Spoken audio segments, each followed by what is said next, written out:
এখন পর্যন্ত গত 16 বছর যাবৎ এই বিএনপিকে, এই বেগম খালেদা জিয়াকে, তারেক রহমানকে নিশ্চিহ্ন করে ফেলার জন্য এমন কিছু করে নাই যেটা বাকি আছে।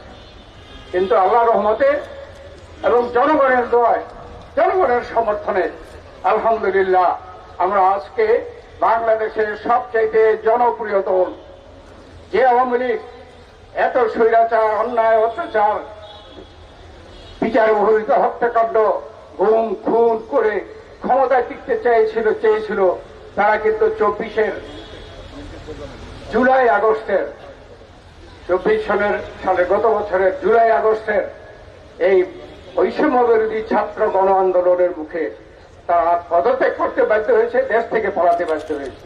আজকে বেগম খালেদা জিয়া বাংলাদেশে জনগণের কাছে সবচেয়ে জনপ্রিয় নেত্রী। বিএনপি সবচেয়ে জনপ্রিয় দল, হাততালি দিয়ে নয়, কারণ আজকে আমরা শোক দিবস পালন করছি। এই দিবসটি বাংলাদেশের জন্য অত্যন্ত শোকের দিবস।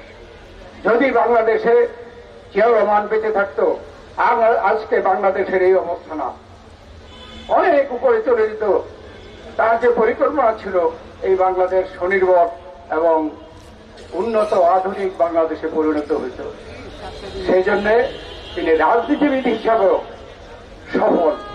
এই রাজনৈতিক দল এখনো টিকে আছে এবং বাংলাদেশে আজকে সবচেয়ে জনপ্রিয় দল।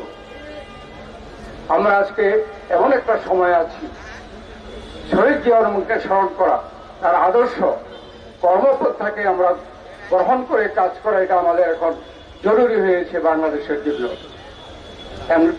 জিয়াউর রহমান বাকশাল বাতিল করে গণতন্ত্র প্রতিষ্ঠা করেছিলেন। আজকে গণতন্ত্র হুমকির সামনে। আজকে বাংলাদেশের মানুষ স্বৈরাচারকে পতন ঘটিয়েছে,